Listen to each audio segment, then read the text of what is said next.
So the first part asks us to write a verbal expression for each algebraic expression. So we're going to go into English from a math expression. So the first one, we have 9a squared. So we could write that as the product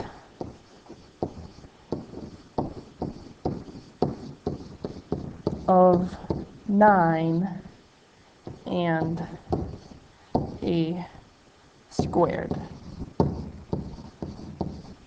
Remember, product means multiplication, and when two numbers are next to each other, or a number and a variable in this case, that means multiplication. So if we move on to number 2, we have 5 to the second power, which, if we remember, the second power is a special one in math, and we call that squared. So this is simply 5 squared.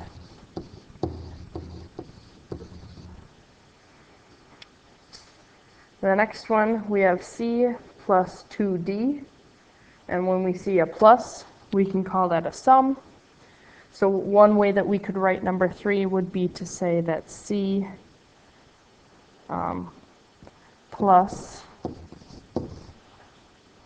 2 times d, or we could use the sum idea, and we could say the sum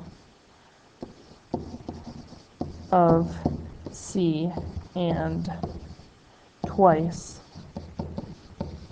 d. And twice means 2 times. Number 4, we have a minus sign, and just like we can use the sum, we can use difference for that. So we could say the difference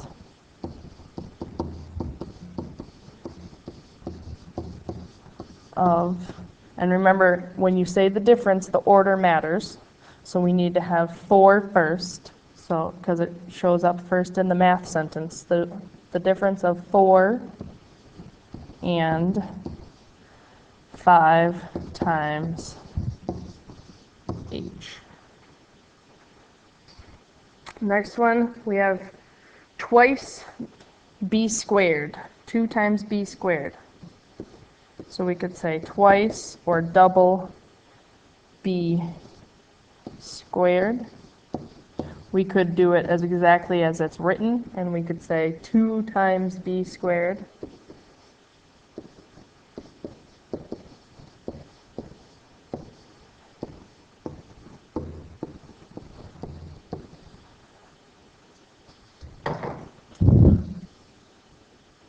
The next one, we have 7x cubed minus 1. So we could call this a difference, or we could say 7 times x cubed. I might have misspoke back there. That's x cubed decreased. That means minus. Decreased by 1. Number 7, we have, again, a plus addition, so we can use the sum. We could use plus, just like we did in 3. I'm going to, in this case, use the sum. So I'm going to say the sum of p, and there's no special name for the 4th power, so we are just going to say p to the 4th power and 6 times r. And this one down here, we could go with the difference. We could go with 3 times n squared minus x. We could go like we did with number 6 and say 3 times n squared decreased by x. I think I'm going to choose to just write it like it's written. So I'm going to say 3 times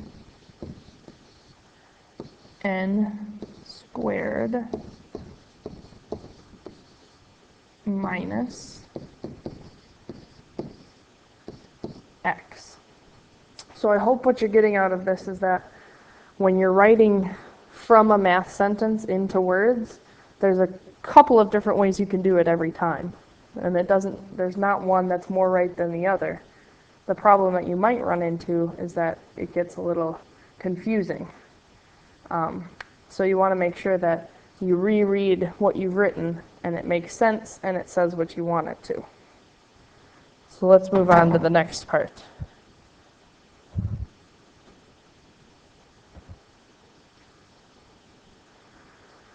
In the next part, we go the opposite direction. It says write an algebraic expression for each verbal expression.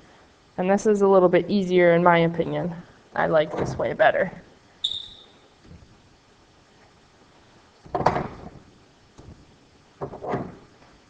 So the first one, number 9, says the sum of a number and 10.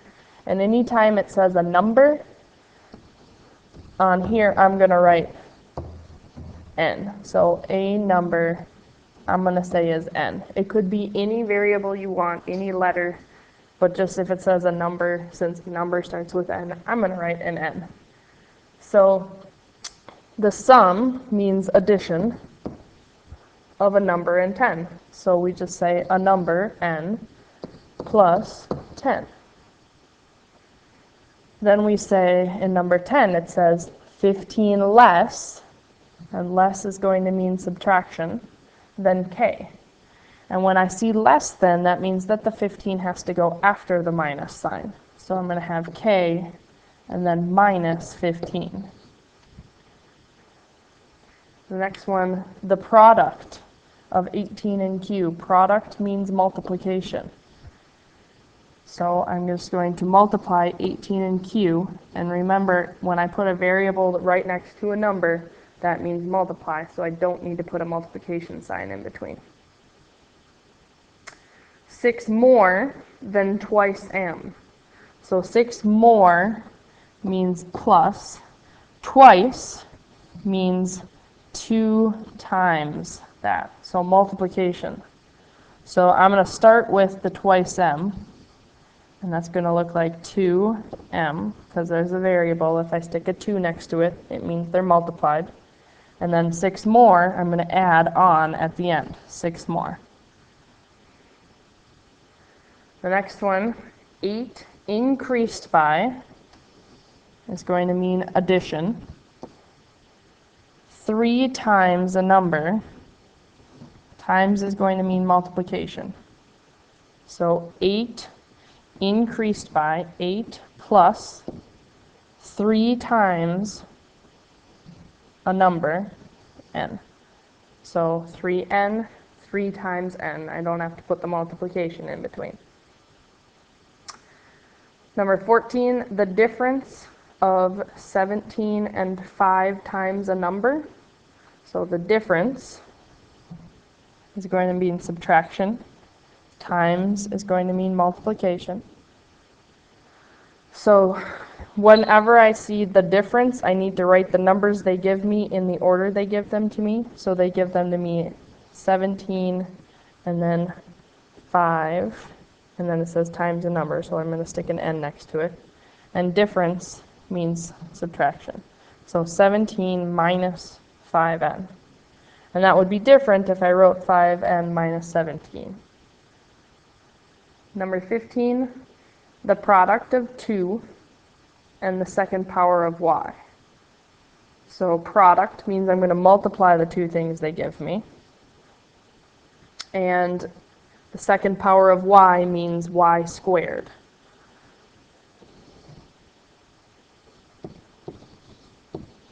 So I'm going to multiply the 2 and the y squared to give me a product.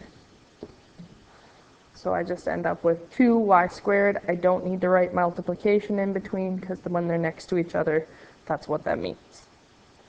And then the last one on this page, number 16, says 9 less.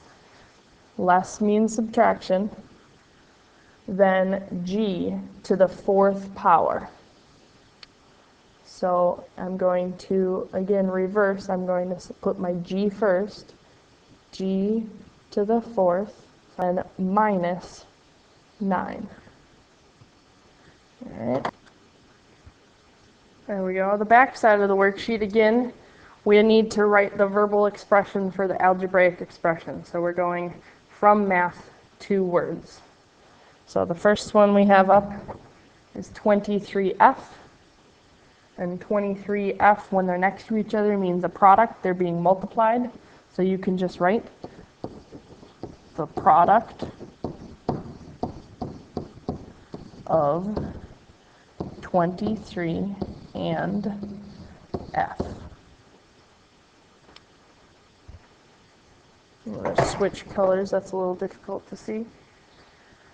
And then number 2, we have 7 and the third power. So we could say 7 to the third power, but remember that when it's the third power, we use special words like cubed. So we would just say 7 cubed.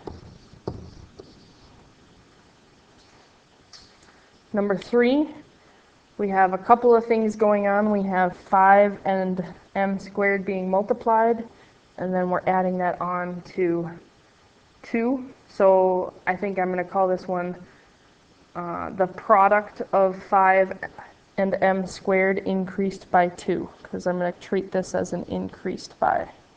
So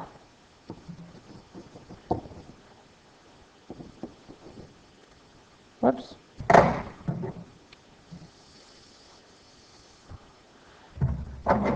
Call it, I'm actually going to say 2 more. That seems to flow better in my mind. So I'm going to say 2 more than the product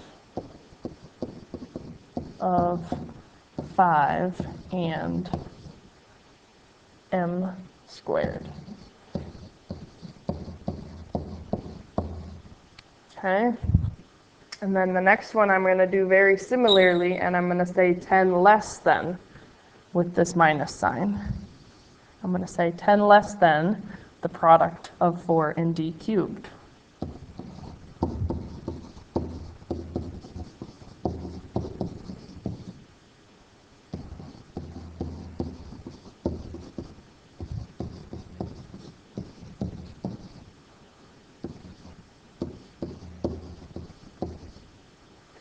And the reason that in number 3 I kind of went back and went against what I said is, like I said before, you want to make sure that it makes sense what you're doing.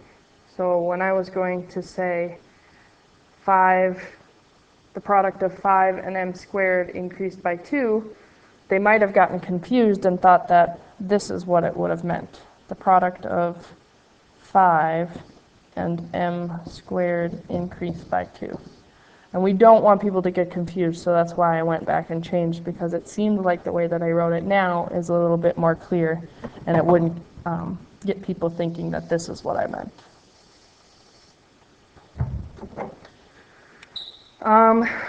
A dot means multiply.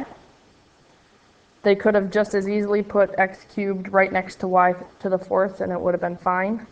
But if we're multiplying, we're going to call that a product. So I'm going to say this is the product of x cubed and y to the 4th.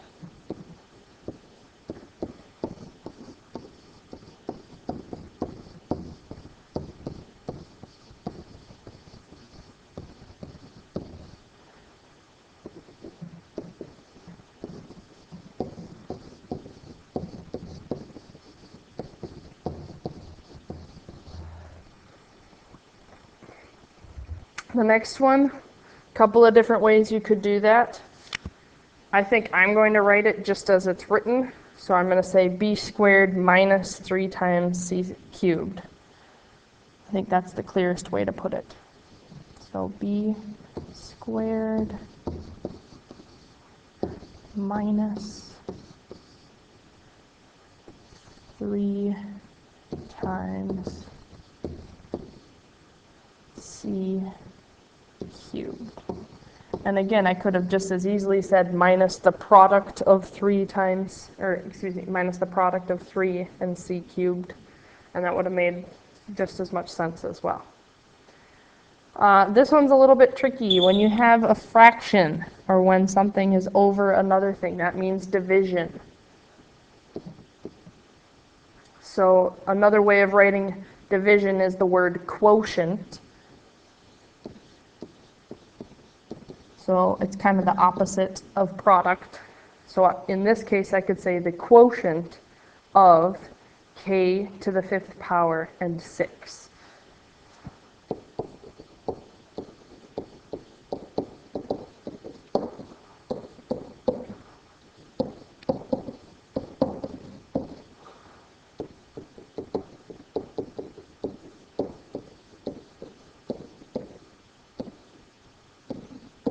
I could have also written k to the 5th power divided by 6. That would have been just fine as well.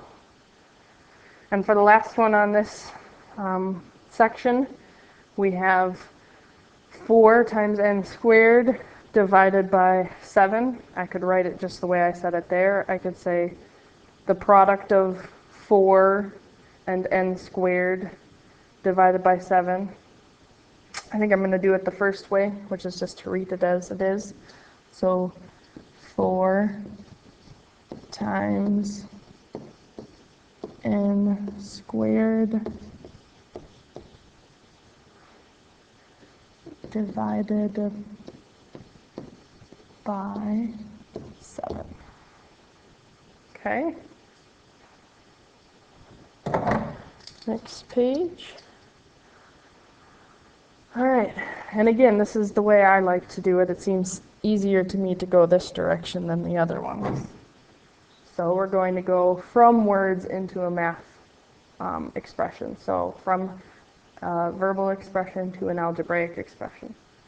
So the difference of 10 and u, anytime you see the word difference, you're going to write the numbers or the variables in the order they give you. And difference means subtraction, so I'm going to put a subtraction in between.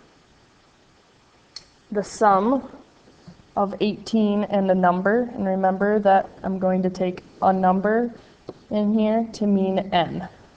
Again, you could have it be any letter that you chose or symbol that you chose. I'm just going to say n because number starts with n. So the sum, I'm going to write 18 plus, because that's what sum means, is plus a number which I'm calling n. The product means multiplication, 33 and j, and remember I do not need to write multiplication in between if it's a number and a variable. So I can just write 33j. 74 increased by means plus, and then 3 times y means multiplication. So 74 plus, and then I'm going to multiply 3 and y, and to write that I'm just going to put them next to each other. 13 says 15 decreased by, opposite of increased by in the last problem, so we have minus, twice a number. Twice means I'm going to multiply it by 2, so 2 times that number. So I'm going to say 15 minus 2 times a number n. And I don't need to put the multiplication sign in between, it's implied. 91 more than the square of a number. More means I'm going to add 91 onto whatever I have, and the square of a number is going to be n squared. So I'm going to have n squared, and then I want 91 more, which means I add on 91 at the end. And the last one, 3/4 the square of b. And if it ever says of or just a fraction and then something, that means they're being multiplied.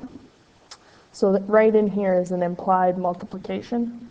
So I can just write the fraction 3/4 times the square of b. So times b squared. And since it's a number and a letter, it's implied when they're right next to each other that they're being multiplied. All right. 2 more problems, the happy word problems. So we have a used bookstore sells paperback fiction books in excellent condition. So excellent condition are $2.50. Sorry about that. And in fair condition, they're 50 cents each. Write an expression for buying X excellent condition paperbacks and F fair condition paperbacks. So X is going to cost you $2.50 each, and F is going to cost you 50 cents each. So it's going to be however many X books you buy times $2.50 plus however many F books you buy times 50 cents. So my algebraic expression for this one is going to be 250x, and that stands for however many excellent condition books you buy, plus 50 cents times F. So for instance, if I bought 2 excellent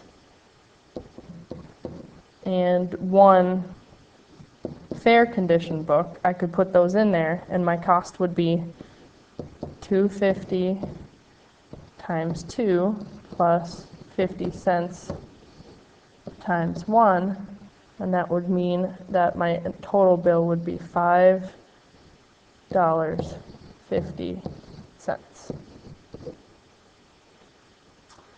And the last problem.